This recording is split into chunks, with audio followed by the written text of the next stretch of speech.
Okay, now we'll try to study about slopes of different curves in the different processes of which are used as an applications of the first law of thermodynamics. We'll try to study about different process curves and how they are affecting the thermodynamic system if any process is being changed. So let us see one after the another. We'll try to see mostly 4 different kinds of curves of the applications of the first law of thermodynamics.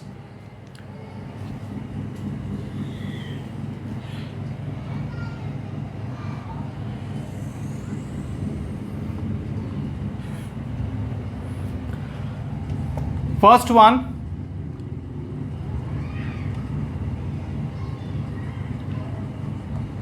isobaric process.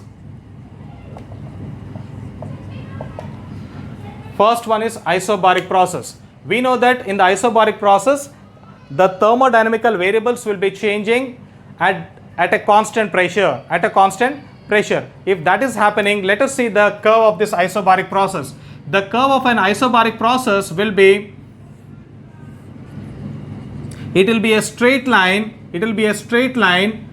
which is parallel to the x-axis where the volume is being plotted, and on the y-axis the pressure will be plotted. So now let me assume that A is the initial point and B is the final point of that process. So now if there are 2 different kinds of phenomenons are happening in this isothermal process. It's like see now in the isobaric process, first will be the heating process. If it is an heating, then the heat energy will be supplied to the system. If heat energy is supplied, let us see what happens. So now if that is the case, then the arrow mark indicates it is an heating process. If it is an heating process, then the temperature of this one will increase. The temperature of this particular system will be increased. If temperature is increased, what about the volume? Volume also increases. Volume of this particular system also increases. So now let us see with respect to power supplied. That is nothing else but the heat energy which is supplied. Since heat energy has been supplied to the thermodynamical system, the heat energy has been absorbed by the system. So that becomes as Q is equal to positive. We should take it as Q is equal to positive. Q should be taken as positive. If Q is equal to positive, then what about the work done? Work done will also be taken as positive here. Positive. Work done also is positive. And since here temperature is increasing, the internal energy U also becomes positive. Since it is increasing, the internal energy also increases. Whenever the isobaric process is happening with respect to this heating, these are the important parameters which are to be remembered. Now let us see with respect to cooling. Even that one also will be a parallel line to the x-axis, where it happens as the arrow mark will be from B to A. It will be exactly opposite to this one. If it is I am trying to denote that cooling with the help of blue pen.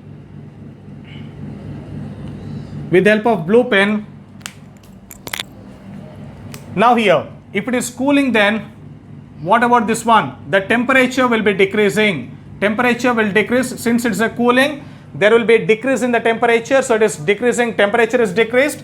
Then what about the volume? Volume also decreased, and this one becomes negative. The heat energy will be released by the system.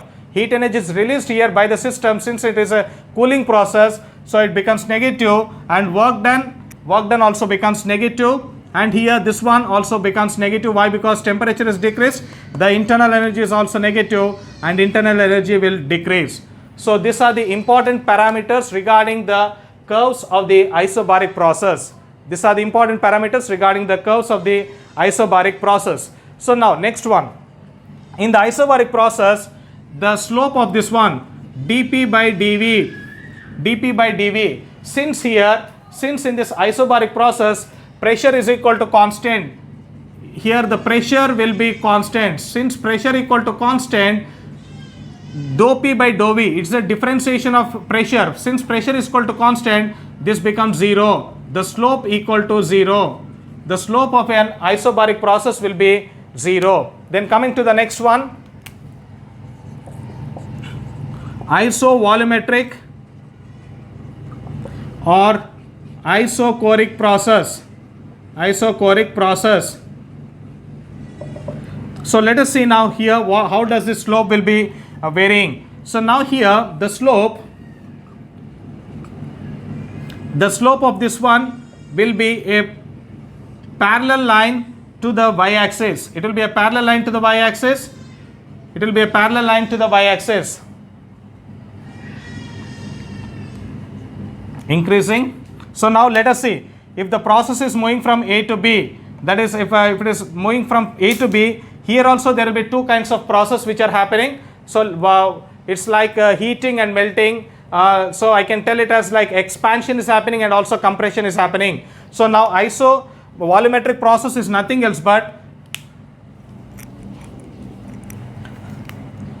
volume is equal to constant. Here volume will be equal to constant. Volume is constant here.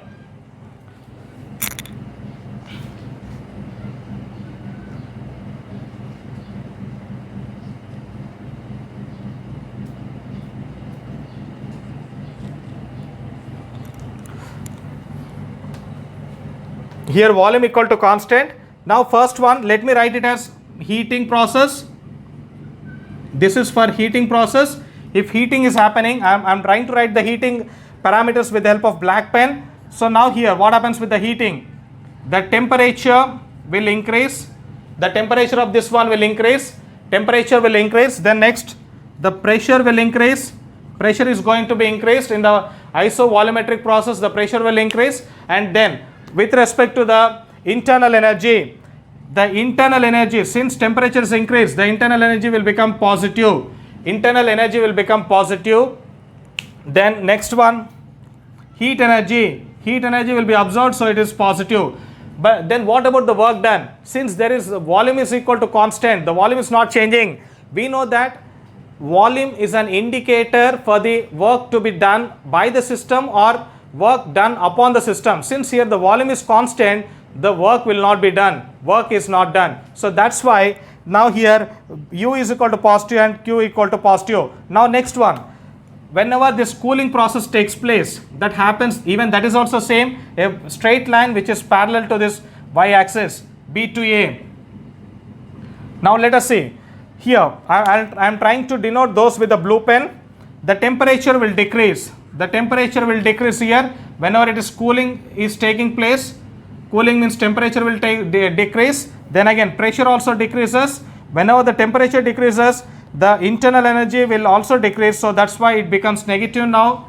And since here in the cooling process, the heat energy will be released to the surroundings by the system. The thermodynamic system will release the heat energy to the surroundings. So it is negative. So this is regarding the curve of the isochoric process. So now let us see the slope. Slope dP by dV. Slope dP by dV. We know that in the isochoric process the volume is constant. Volume is constant. If you see that here in the slope dP by dV, dV is in the denominator. So now here V is constant. If V is constant means what?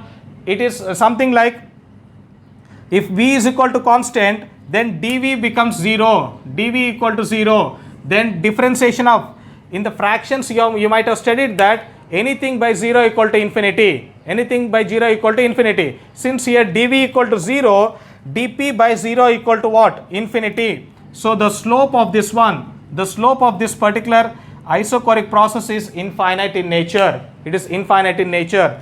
This is the easiest way how to remember the slopes. This is how you should remember the slope, which are very important as per the objective point of view for any kind of competitive exam. Let it be NEET, let it be mains, JEE mains or JEE advanced or whatever it may be. So ultimately you are supposed to remember the slopes in this fashion, which will be easy to understandable and also easy to remember. Then third one. The third one is isothermal process. Isothermal process. Here isothermal process means In the isothermal process, the temperature will be constant.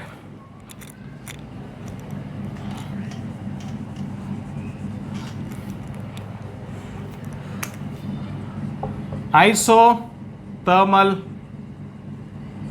process. In the isothermal process, the temperature will be constant. If temperature is equal to constant, temperature is constant. Temperature is equal to constant. Let me draw the curve. The curve will be in this fashion. This is a curve P and V. Let this one be, which makes an angle theta, and this is called as an rectangular hyperbola. The curve of your isothermal process is an rectangular hyperbola. Rectangular hyperbola.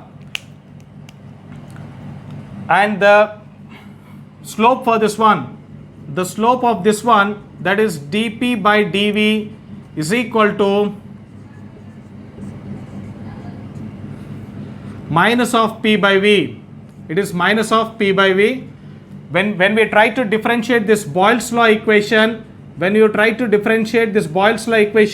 ultimately we will come to a point of minus P by V. So that is the slope of your isothermal process. This is the slope of your isothermal process.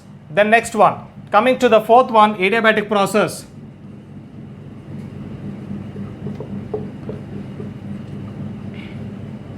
If it is an adiabatic process, in adiabatic process no heat is exchanged.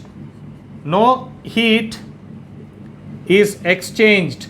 Exchange means I am talking about the exchanging of heat from the system to the surrounding or from surrounding to the system. Then the curve will be the curve of this adiabatic process and also isothermal process, both are almost same.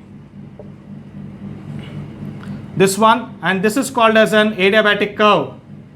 It is called as an adiabatic curve. Adiabatic curve. And now here the formula for this one is PV to the power of gamma equal to constant. PV to the power of gamma equal to constant. So this is a formula. Then the slope will be equal to, slope is equal to dP by dV equal to minus of gamma P by V. Minus of gamma P by V. This is the slope of your adiabatic process. Slope of adiabatic process is minus gamma P by V. Then what is gamma? Gamma equal to Cp by Cv. What is Cp? Cp is a molar specific heat capacity at constant pressure. Cv is the molar specific heat capacity at constant volume. So the definition of gamma is equal to, it's the ratio of molar specific heat capacity at constant pressure to the molar specific heat capacity at constant volume. And the value of this one is 1.4. Approximated value is 1.4. So from this one we can see, from these two graphs we can say that the slope of this one, slope of adiabatic is equal to gamma times of slope of isothermal. So it's an important objective. The slope of adiabatic is equal to gamma times of slope of isothermal. Slope of adiabatic is equal to slope of adiabatic, which is equal to slope of isothermal process, is equal to slope of isothermal process. So this is how we are supposed to remember. I am trying to write this one over here. Slope of adiabatic is equal to gamma times